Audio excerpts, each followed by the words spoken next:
Good afternoon. Aloha from Florida. So, what do you see? If you look close, you'll see the double rainbow. The reflection is really faint, just past it, right about there. Notice on a double rainbow, the colors are reversed. Why? Because it's a reflection. If you listen real close, you'll hear some thunder too. A big storm just went by, but it's still rolling. The thunder is still echoing. So right here on this short little video, you've got two pieces of strong evidence for the possibility of a dome over us, rainbows, and the thunder echoing off of something. Also, if you've ever watched a launch by SpaceX, you'll notice that many of their rockets have like a wake behind them, just like a wake behind a boat, like they're skimming up against something. So the Earth is an intelligently designed, enclosed, electrical, magnetic, topographical, stationary plane that we commonly call flat Earth. You don't have to like it, you don't have to believe it. But if you want to believe that the Earth is a spinning wet rock in outer space, then all you have is blind faith. And if you want to try to defend the globe theory, the best you can do on your best day is a weak argument based on a false assumption. All of the natural sciences prove the Earth is flat and stationary. It's only the theoretical sciences, quantum physics, astrophysics, worlds of imagination, that they try to confirm the globe theory or the globe belief system. Math, magic, and chalkboard calculations, all theoretical, all hypothetical. Meanwhile, in the real world, the horizon is always perfectly flat, level, horizontal. Regardless of scale, regardless of altitude, the natural physics of water, the truth of water, shows the truth of creation, that we live on a flat Earth. The Earth is flat and stationary. This is absolute scientific fact. It's 2025. You can figure it out for yourself. Flat Earth is one of the easiest things in the world to prove. For some people, it's one of the hardest things to accept because of what you were taught to believe that you have never questioned. Question the heliocentric hypothesis. Start observing reality for yourself, and you'll find out that geocentric cosmology is our observable objective reality. It is the truth. Truth sets you free, lies put you into bondage. Truth creates peace, lies create stress. Truth feeds your faith, and lies feed your fears. Truth has benefits, and lies have consequences. Flat Earth is the truth. The globe is the lie. Have a great day. God bless. We live in a celestial clock, and God is Father Time. I talked to you guys a ton about this planisphere I built. It had gears inside of a giant wheel, and it shows how the solar system works. In reality, this is just how a flat biblical Earth works according to the Bible. And the gears, or cogs, are actually the wheels within wheels from Ezekiel. And this is why I love Haven. I asked it to interpret this verse from Genesis. And what really stood out to me is where it says it's a declaration of his authority over the universe. So I asked it directly about the possibility of a celestial clock. And it gave me Psalm 19:1, but I've never paid attention to verse 2. Day after day, they pour forth speech. Night after night, they reveal knowledge. So then I jump over to Ezekiel 1, where it says, their appearance and their work was as it were a wheel in the middle of a wheel. Have you guys ever seen spirograph kits? Basically, it comes with one big wheel, kind of like the outside of a planisphere, and you connect the teeth inside to the teeth of all different smaller wheels. You put a pen in one of the eyes in the middle of the wheels, and you can create different patterns based on which wheel and which eye you choose. You just hold the pen in whichever number eye you'd like, and you spin this around and trace. So take a look at the patterns you can create by putting wheels inside of a wheel. Here's some cymatics. Here's cathedral windows, and our DNA also has this general look, as do atoms, the building blocks of the universe. Fibonacci spirals, anyone? And just like with everything else, NASA teases us and throws it in our face. This is called a spirograph nebula. And then look at Father Time. In Greek mythology, we had Kronos, and then also Cronus, who seems to be the alter ego of Kronos that got spun off over time. He's supposed to be Father Time, and he eats his children because he's afraid that they'll overthrow him. And remember, Greek mythology is through the lens of the fallen angels. Same thing with Roman mythology. I got this quill and wax stamp set, and guys, look at this. They're telling us, they know this. Look at this, and this. The Earth is a golden compass. This is why they call it Drake's Bowl. These are antique compass clocks. The compass is on the bottom, and the clock sits over the compass. Ever heard just another cog in the machine? Or what about when somebody's thinking and they say they can't get their gears turning? I think the clock is God's mind. I heard the noise of their wings like the noise of great waters, as the voice of the Almighty, the voice of speech, as the noise of an host. When they stood, they let down their wings. Does anyone remember those sky booms? Think of gears slipping and gnashing.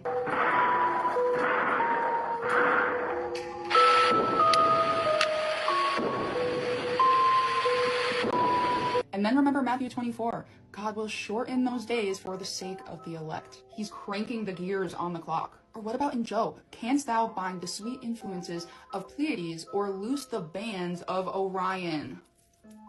I have so much to show you guys about this. It ties into so many things like bells and why they affect demons, the ley lines, how the Nephilim built large structures, gravity on a flat plane. This is going to get wild as we go.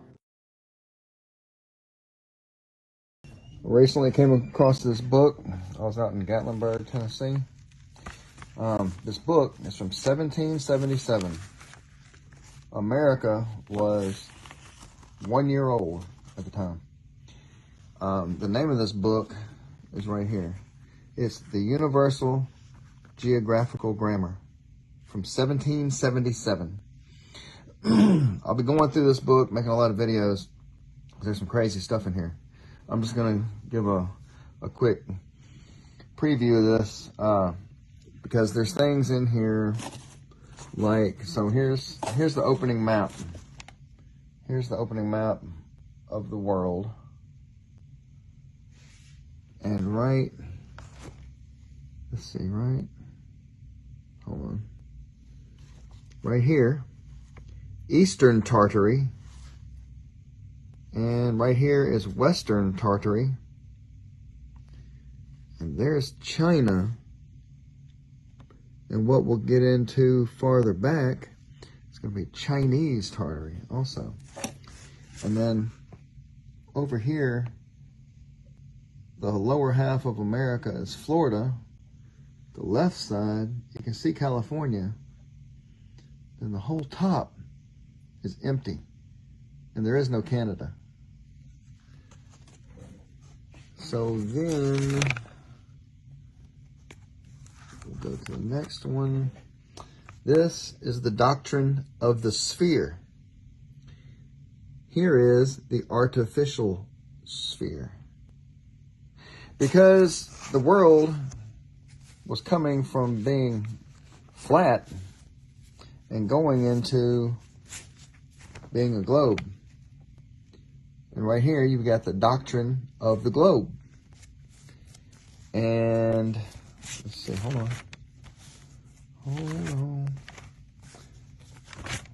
Let's see. Oh, all right, let me go back to my page. So here we got of the terrestrial globe and maps. So now we got geographical problems performed by the globe. All right, so we've got problem 1. The diameter of an artificial globe being given to find its surface in square and its, so, hold on a second. This is the 1700s. So the F's, the lowercase f's, or the cursive F's are actually lowercase s's. So I've got to convert everything. It's solidity. Okay, solidity. Solidity in its cubic measure, which looks like mefure, right? Right there, mefure. Folidity, so it's solidity, right? Anyway, there's a lot of things about this book that are very different. So we got problem 2, given any place on the globe. Problem 3, given the time of the year. Problem 4, given any place of the globe and the time of the year. Problem 5, given new places on the globe. See, this is the thing, is that they're having to recalibrate, reconfigure the way that they see distances and find places on a globe map, because before this, everything was flat earth maps. I'm not going to spend any more time on that part. Wait. Let me go to the next one. This is endless. I could be on this Spain. I could be on this book for ever. All right, so this is the first cover page that I found. I think the original, the very front cover page in front of that first universal globe map is gone. It wasn't here when I got it. But from the other book that I saw online, this one's much better condition. Far better. All the maps are here. Here's the frozen ocean. All right, here's the Atlantic Ocean. There's Africa. But anyway, I'm just covering the fact that it's called the geographical grammar on this one. Let me go to the next marked page. Is that it? Let's see. Here we go. All right, the Empire of China. All right. Chinese Tartary. So, Tartary was real. There's no ifs, ands, or buts about it. This book is filled with it. All right. And they just talk casually about it. You know, this is before they had done away with it. This is before they had changed all their information. They'll probably come knock on my door and get me after showing this, but whatever. You know, we all got to go sometime. Let's see, what's next? Oh, so we got Africa. So over here, this is the only one that shows, I guess that's supposed to be a crocodile or a dragon. And then, I'm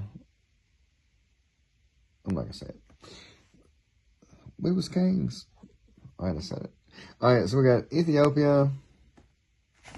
I'm trying to find, oh, here it is. Here it is, y'all. Negro Land. I didn't write this book. But this is the whole thing, is that they've got different oceans back then. So much. They got a whole book thing in the back about discoveries, new discoveries in the 1700s. Trying to get to it. All right, here's America. Here's America. All right, so we got North America. And the whole top is parts unknown. Parts unknown. All right, so we got California, Florida. All of this is Florida. All of this is Louisiana Purchase. Louisiana Purchase. New Albion is your upper west. And then parts unknown, all of Canada, all around Yellowstone, Montana, all that stuff is missing. All right, nobody's explored it. Well, you know, they were there. Nobody had founded all the stuff that was coming. Let me get to the back of this.